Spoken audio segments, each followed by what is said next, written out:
Hello everybody, this is Toys R Us, and for this special figure showcase and review we're going to be looking at the 2014 Thrilling 30 Nightbeat figure. So what we're going to do with this video, we're going to have a detailed look at him in both of his modes to help you decide how you want to display him. We'll have a quick look at the accessories and the comic that come with him to help you know if yours is complete. We'll do some comparisons with him and some other figures that have shared exactly the same mold. We will of course do some comparisons with him and his original Generation 1 self. And then because this is a completely different toy line, this was the Thrilling 30 toy line, we'll do some comparisons and see how he displays with other figures in that exact toy line. So, as you can see, quite a bit to get through today. So before we get started, I'd like to remind anybody, if they've not subscribed to this channel, to please hit that subscribe button for me now, because it really will help me out. So, as I've said, 2014 Generations timeline, basically. As I say, there's quite a few different names or factions. In fact, War for Cybertron was a trilogy, and Thrilling 30, Fall of Cybertron, they all sort of fall under the same banner known as Generations, which is where they take Generation 1 characters and they just either redo them, make them better, or in the case of this, they give them an IDW makeover. So that's why he's probably looking, in fact, that's why he looks a lot different to the original G1 self. But he's still a great figure. Let's have a look at him then. So we've got nice little head sculpt there. We've got articulation, the fact that we can spin it around. We've got shoulders. Is it ball and sockets? It's as good as. It'll go all the way around. It'll go out to the side, up and down. It is slightly restricted by the front of the car there. We have bicep flexion. We don't have wrist movement. We've got no waist movement either. Oh, we do. Sorry, I can correct myself. We've got waist swivel. Will it go all the way around? It's very tight. We've got hips, side, front, knee bend, ankle tilt and rock. Pretty much what you'd expect, to be honest. Quite a lot of articulation for a relatively old deluxe figure. He's got great artwork on it, great tampographs all put on it, lovely detail, and silver, as I say, rims with the black tyres, which is great. The silver's really reflective, you can see that there. Lovely details in all the colours. The colours are a brilliant homage, to be honest. Really liking this figure. To be honest, I'm quite a fan of the mould. I know they used it a few times, and I just think overall he looks good. Now, the comic that comes with him is, let me just make sure we get this right, it is Finis Temporis Dark Cybertron Chapter 9. So this is a great free comic. In fact, it says it right there. Yep, there we go. And this was obviously free with this figure, which again was a brilliant thing. I really liked it when they did all that. It's a shame they don't do it anymore, and of course they won't be doing it anymore because IDW won't be doing any more comics. We can take the opportunity now, in fact, to have a look at the sealed one still. So you can see that everything's held in a plastic bubble with the plastic ties, unfortunately. Comic is behind it. There's the two accessories. There's the Thrilling 30 logo. And then if we spin it round to the back, one of the best things about Thrilling 30 was this here. We've got a tech spec there. There's the alternate mode. And of course, there's the robot mode. Now you can see how they're using his accessories completely different to how I've got them, but I'll show you that in a second. And I'm just holding that there for anybody who wants to read that. They can pause it and read it now. So what we're going to do, we're going to have a quick look at him in his alternate mode, and again we can start to see how we can use these accessories. Okay then, so here he is in his alternate mode, and quick apologies for no transformation process on this video.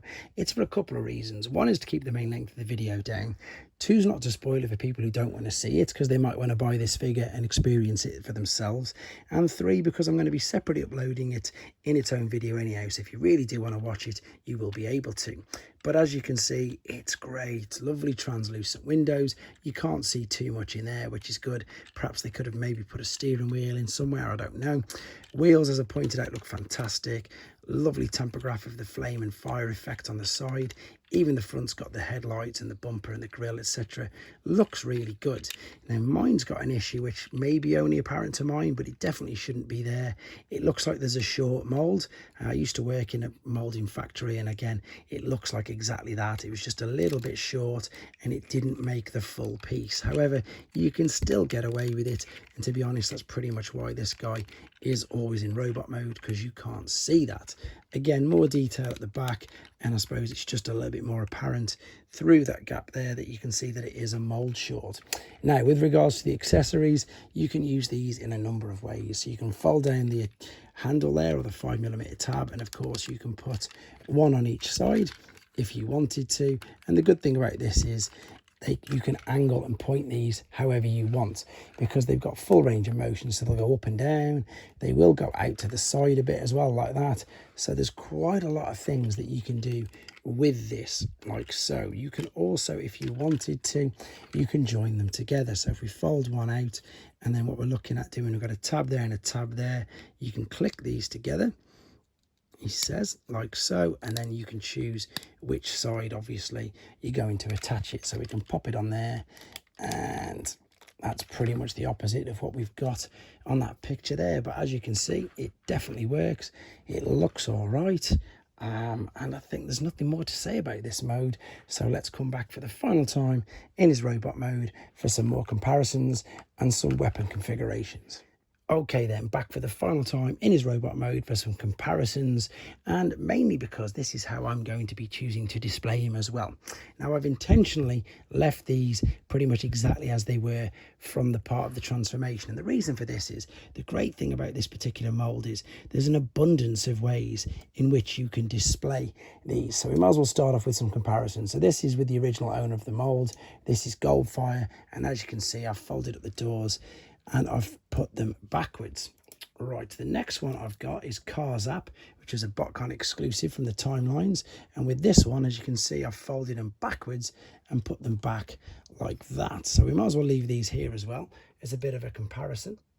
And at the same time, as I say, you can have them down there, you can hold onto the wheel, and you can literally pull it all the way back without folding the doors at all.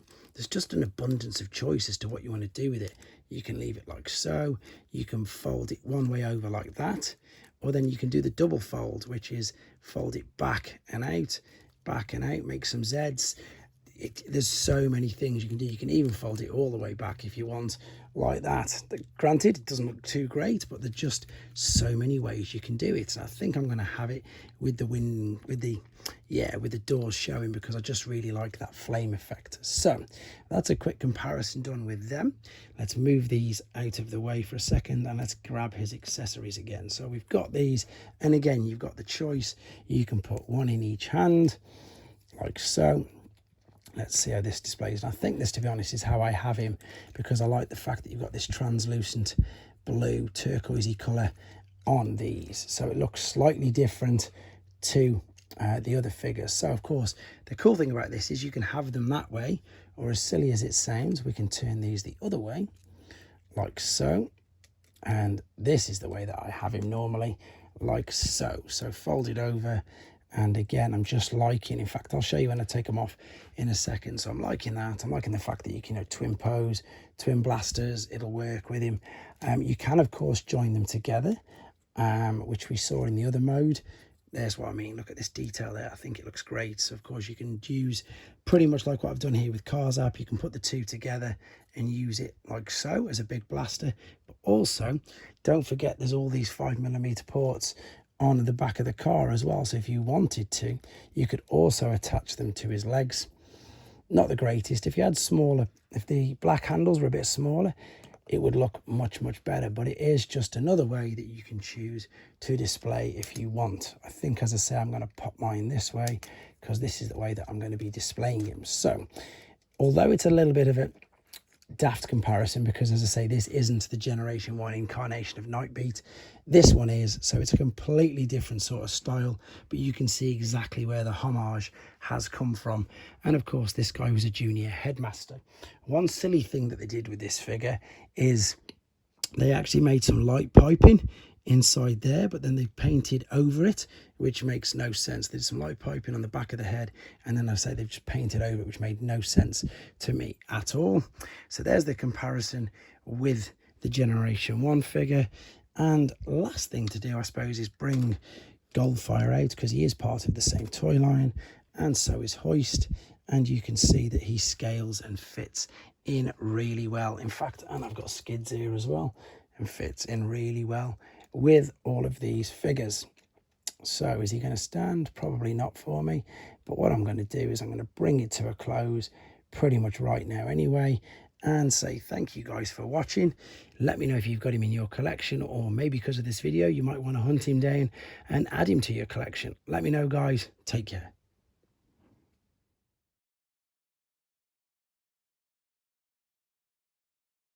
Thanks for watching. Like and comment, and don't forget to subscribe.